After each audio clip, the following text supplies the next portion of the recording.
Magandang hapon mga paps. Medyo makulimlim ang panahon ngayon. Kape muna tayo.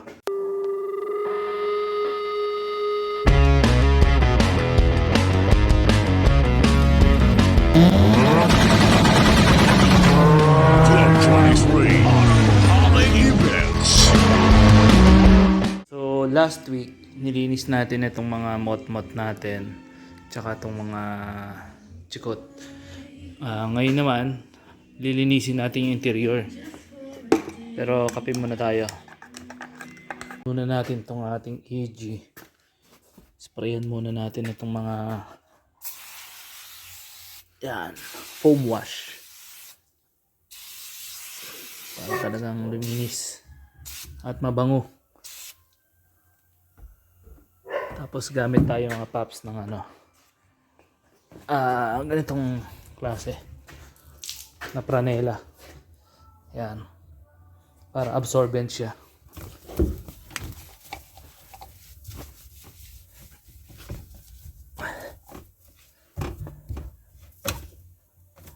Tsaka mabango to paps tong nabili natin sa online na panglinis na to. Okay. So pagkatapos mong mapunasan, banlawan natin dito. Kita nyo yung dumi.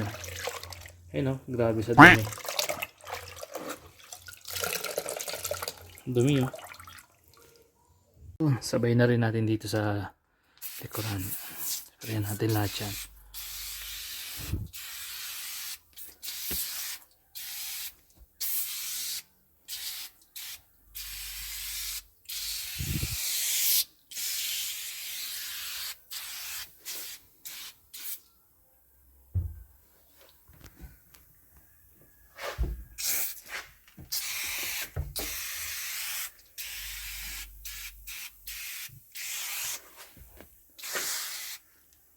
Yan.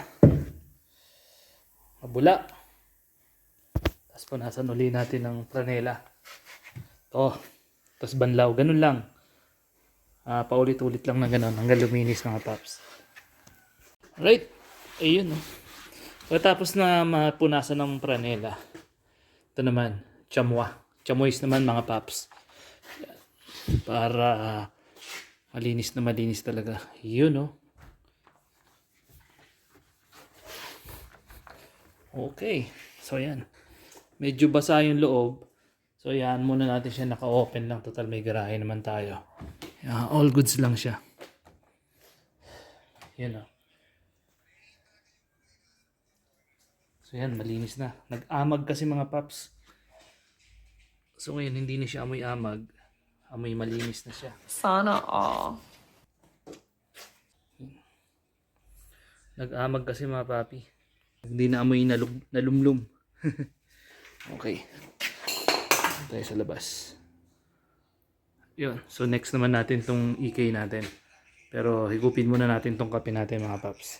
Kape tayo mga papi. Alas 4 na. Time check. 4:20. Kape muna tayo. Okay. Dito tayo next. Unang start. Ulit. After siguro 7 months. Hindi umandar. So, kakabit natin ang battery. So, tingnan natin kung aandar pa siya.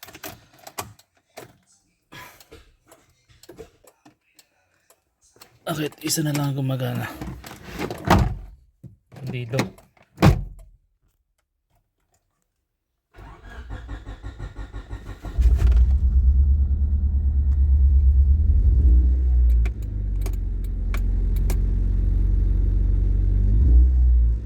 Yan. Ba natin mga salamin. Oh, maandar pa.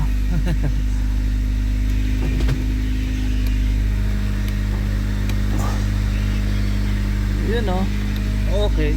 So dito, ang problema natin din na nag-stack up na yung likod ng back seat right side. Ayaw nang mandar. Yung radyo, try natin kung aandar. Natin may ilaw pa ba to? Oh, may ilaw pa. Kaso yung nandito pundido. Yung nandito lang gumagana. So malamang bubuksan na naman natin yan. Kanina, yung radyo na itong EG natin ayaw rin gumana. So yun, pinaandar natin. Ito naman, try natin kung aandar sa power na ito.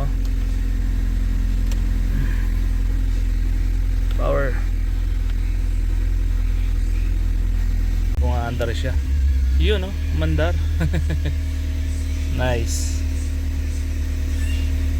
Soon, makakalabas na rin itong mga alaga natin pag nawala na yung tambak dyan sa harapan natin. Ito, nakaradyo. Nga natin. Oh shit. Sa tagal kong hindi na ginagamit, hindi ko nakabisado kung ano ba meron dito. Ginagawa mo. Okay. So, umandar naman siya after 7 months, mga ganun. So far, so good. Okay pa rin naman. Nga lang, sobrang dumi. So, lilinisin natin ulit. Okay. Tayo muna natin. Okay. So, spray muna ulit tayo.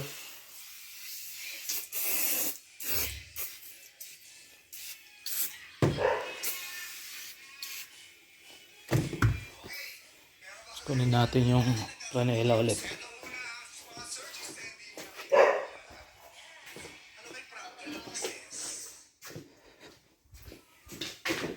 Bis na tuyo ah.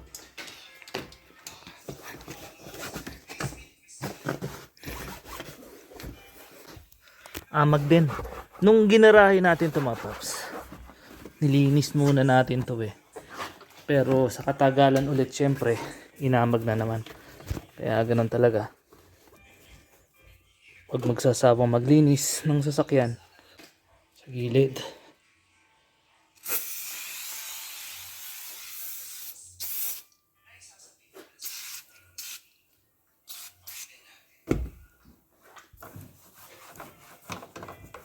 Ano kasi to eh, bale lumipat tayo ng munting tahanan mga paps. Tapos ginarahin natin to rito kasi wala tayong parking dati na may park yung mga alaga natin. Umuo pa lang tayo, and shoutout doon sa inupahan ko kay Kuya Jan. Salamat sa mahabang panahon na kami nakaupa.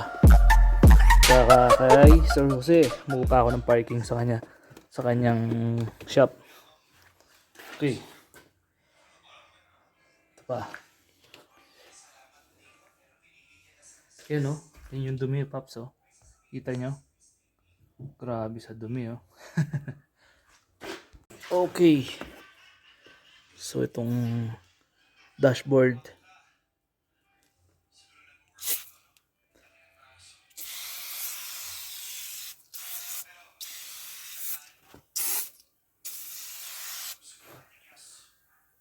Grabe oh. Tapos syempre sinati uli yan.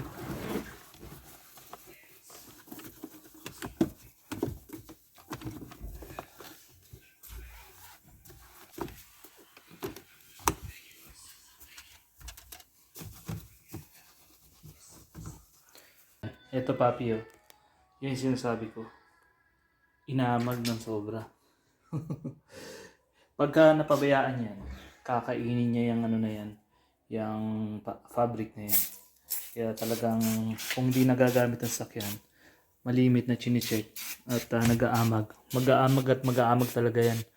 Dahil gawa ng yan talaga ang amag eh. Yun, okay, so lilinisin natin ulit.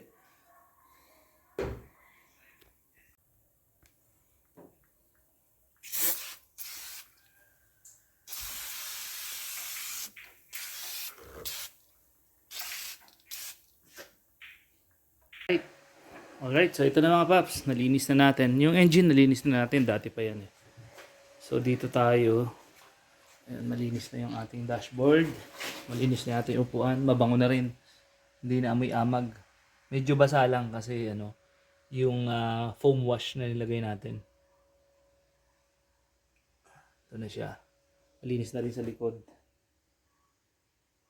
Pinatutuyo ko lang, nakabukas lang muna siya para lumabas yung amoy. Tsaka matuyo yung basa. Yan, so ganun lang naman ang ano, pag-maintain ng mga sasakyan na mga hindi nagagamit. So ito, yung EG natin, medyo tuyo na. Tuyo na rin siya. Yan, palit tayo ng manubela. Japan siya, pero walang tatak eh. Kung paano ko nalaman Japan kasi nakita ko na yan dati doon sa mga in-order ko na galing sa Japan. Kasama yan. So ito, Momo Course, Italy. Yun yung rig dito, yan. Nakasulat dyan. Tsaka matigas. Hindi siya nabebend basta-basta. Dyan na muna yan or siguro benta natin. Okay. So ito siya. Yan. So malinis na siya. Kahit pa paano. Wala na ring amoy. Pinatutuyo rin natin. Engine niya, malinis na yan dati pa. Ito na yung EK natin. Nalinis na yung dashboard natin. Medyo basa pa kasi yung foam wash. Okay.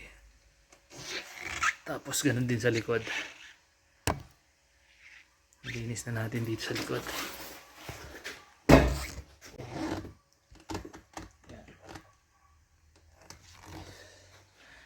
Ganyan muna siya nakabukas para sumingaw yung amoy. Hindi naman na siya amoy amag. Sisingaw lang yung amoy ng foam wash tsaka yung basa. Alright, so ito na siya. Malinis na. So ganyan muna siguro sila overnight para talagang tuyong-tuyo. Alright, so yun lang mga paps. Yun, pagod. So as usual mga paps, ginabi na naman tayo. Nag-clear out lang tayo kumbaga naglagay tayo ng extra space. Kasi meron pa tayong 4 na ipapasok dito. Hoping magkasya. So ito talagang siksikan yan. Siniksik parang gagamba lang yun. Tapos yun. Iwan na natin siguro tong overnight na nakabukas. Para medyo basa pa yung mga upuan eh. Para hindi rin mag-amag. So ito rin si Pulgoso. Yan. Medyo basa pa yung upuan. Okay. So yan. Na-clear na natin. Bukas na uli mga paps. And yung diskarte sa paglilinis. Actually hindi naman kailangan na may foam wash, foam cleaner ka. Basta kung meron kayong dishwash, tapos may pranela kayo o bimpo sa bahay ninyo, tas tubig. Ganun lang, punas-punas lang kung amag lang Sige naman. nga, subukan Punas, mo. tapos Hindi totoo yan. banlaw, punas, banlaw. Bola lang tapos yan. ichachamoy yung mga nabasa. Ganun lang naman. Para lang mawala yung amag ba, ma-disinfect. Mas maganda kung lagyan yung konting Clorox. Konting-konti lang kasi ba mag-fade naman yung mga plastic trim niya. Ayun. So, okay. Naka-fulfilling na naman tayo. At nakatapos na naman tayo ng trabaho dito sa ating munting garahe. Yun. Alright. So ito, siguro bebenta ko na lang to.